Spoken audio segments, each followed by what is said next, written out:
Hello everyone, this is the King Bay, your book granny here with a book review for you. Today I'm going to review The Threads That Bind by Kika, what's her name? Hatzopoulou. There it is, Kika Hatzopoulou. This is my first book by her and I did enjoy it. This is a good one. So let's get on with the getting going. Do not worry, I do not believe in giving spoilers, so this will be a no spoiler review, just enough to get you a little bit hopefully interested so you'll want to go pick it up. It's about these sisters. Well, it's actually about one sister. She is a descendant of the Fates, the Greek Fates. You know those, you'll see them in pictures. You always see the three of them together. One like personifies birth. One personifies what life is, and one personifies what death is. Well, in this world, if you're a descendant of one of the gods, you have certain abilities that those gods had imbued many, many years ago. So in this one, we have the three Fate sisters, and it follows Io. At least that's how I said it's spelled I-O, literally I-O. So I called her Io. But anyway, it follows her. She's actually a detective. I think she's like 18, maybe 19 years old. And in the world that she lives now, even though I said they're Greek Fates, they come from the Greek Fates, they're not up in Olympus, having a good time or nothing like that. No, this is more of a contemporary type book. Think of, I don't know, any big city. Oh, I said a medium-sized city. Any medium-sized city that is up on stilts. Their city is up on stilts because the water is all water up underneath them. At some point in time, I guess there was some sort of flood. They didn't really get too deep into that flood. So the city's up on stilts.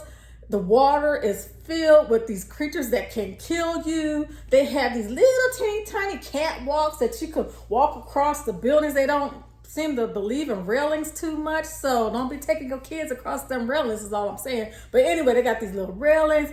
It's a really pretty cool world that they live in. A little scary, but really cool. So like I say, some people have these abilities because they are descendant of the gods. And hers is she's the third sister in the face, which usually represents death. So of course people are like afraid of her and things like that because she represents death. Well, what she is, she's a detective. And she's usually like, okay, I'm trying to find out if my husband's cheating on me, that type of stuff. Well, this poor child in the opening of the book, she's found this guy she believes is cheating, and he gets killed. Not only killed, but killed by a wraith.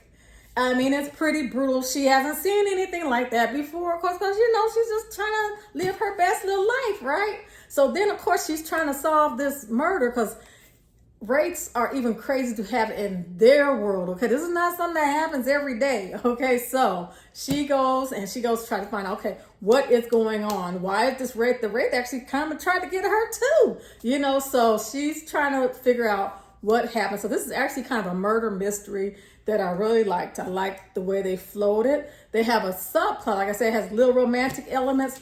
With her being a Fate, every once in a while, there is someone that they're your soulmate. And her soulmate is actually in the city that she lives in, and he moved there about 3 years ago. And she's been avoiding him because she thinks they're fated. She doesn't want him to like her because they're fated. She wants him to like him because he likes her. You know what I'm saying? So she wants him to have his choice, his own free will. She doesn't want anything to do with that. So she's been avoiding him, but now he's been tasked to help her figure out what the heck is the deal with these wraiths killing people, okay?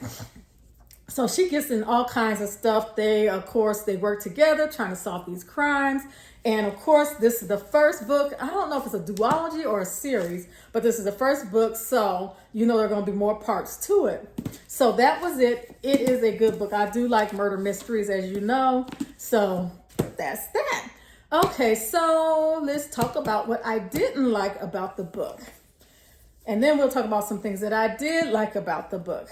What I didn't like was she cuts the string. She's the one that represents death.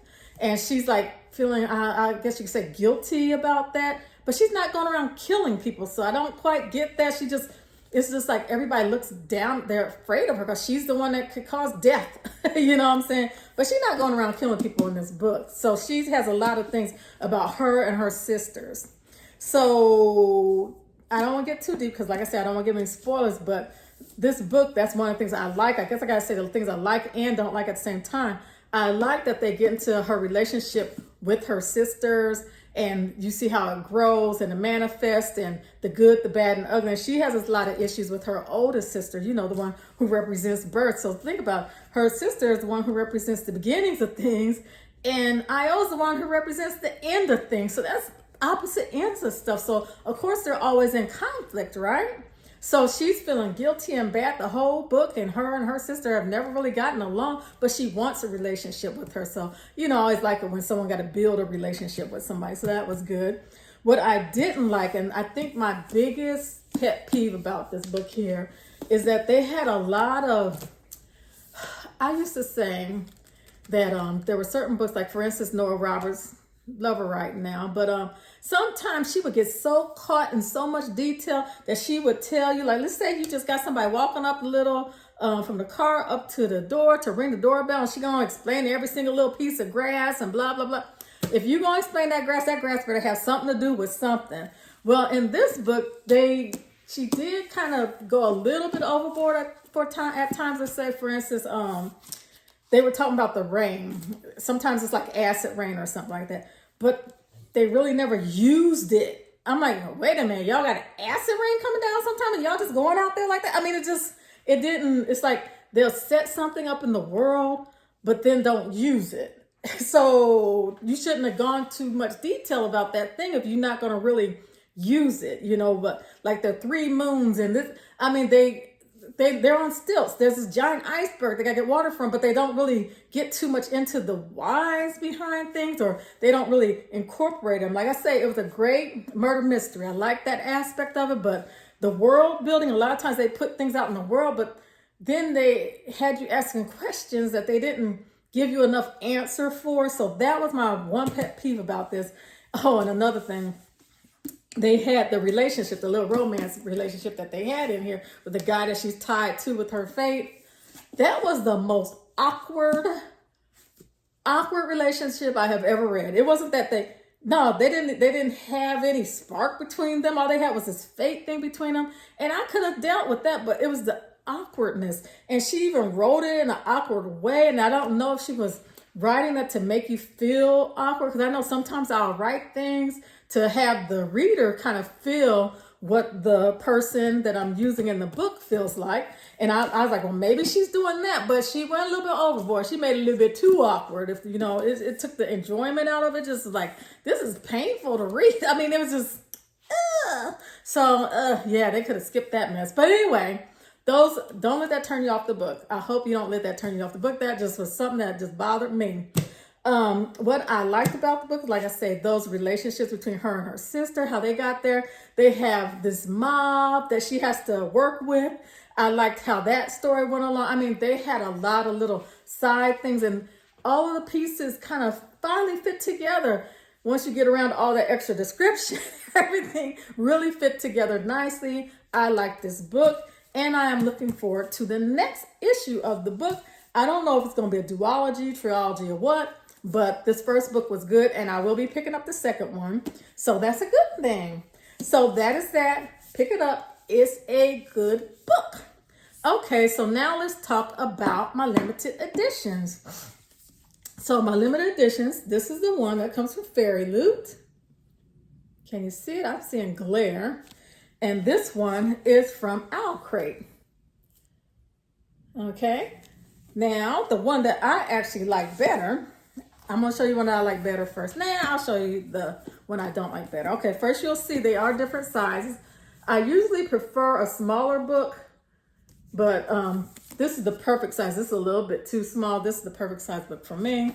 The font for both of the books is a good size to read. So, well, actually, this one's a little bit smaller. This one. But, yeah, they're both a good size to read. So, let me show you the Owlcrate first. I'm going to take off the dust jacket. The dust jacket is transparent, as you see. I didn't like this transparent thing. It just makes it hard for me to see the book. Oh, stay up there, don't fall. We'll see what happens. Yikes. Okay, now look at this beautiful foiling. Now, I will say they are both beautiful books. So don't think just because I like one better than the other, you know, because this Owlcrate one is beautiful too. And the back. Nice, huh? Okay, now let me take the dust jacket off of the Fairyloot. Okay, hopefully it won't fall. Oh, first let me show you the inside of the dust jacket for Fairyloot. As you see, bum, bum, bum, bum. Yeah, nice, huh? Yeah, that's pretty. So anyway, put that over there out the way. It's pretty, pretty, pretty. This world, it has 3 moons in it, by the way. And here is the Fairyloot cover. And there's the side. And this one doesn't have anything on the back, but it does have edging. See little stars, and I don't know if you can see them. Like I said, that world has 3 moons. And see how pretty it is? Very pretty. It's just lovely. And like I said, the Owlcrate does not, and that's a big downer for me. I do like my edging. So give me some edges, please, Owlcrate. Listen to me. Give me some edges. Okay, so here go the end pages for Owlcrate. Holographic or foil, I don't know what that is, but I don't really like it. It's just too busy for me. That's a little bit busy. That's a lot of bit busy. That's the end pages for Owlcrate. Okay, let me go to the back end pages. They're the same. Owlcrate again. And I just don't like it. It's just too busy for me. I'm sure there are people out there love it. Nothing wrong with that. Okay, so now let me go to the end pages for Fairyloot. You get a good picture of the 3 moons. And yes, in the book, she grabs threads. So it's good that they have a few little threads out there. Let me see if they got a back end page. I can't remember. Yep. This is supposed to be her love interest, Ide. There you go. Okay, let's see. Can't remember. And here goes the initials. This is Fairyloot again. See right there, the author initials. And I believe this one also came with a author letter in the beginning, or did the author letter come in the card? They gave a card, but I don't have the card with it.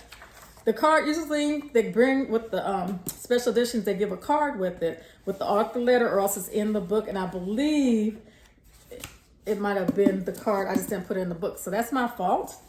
And let's look at these, folks. Here go our initials.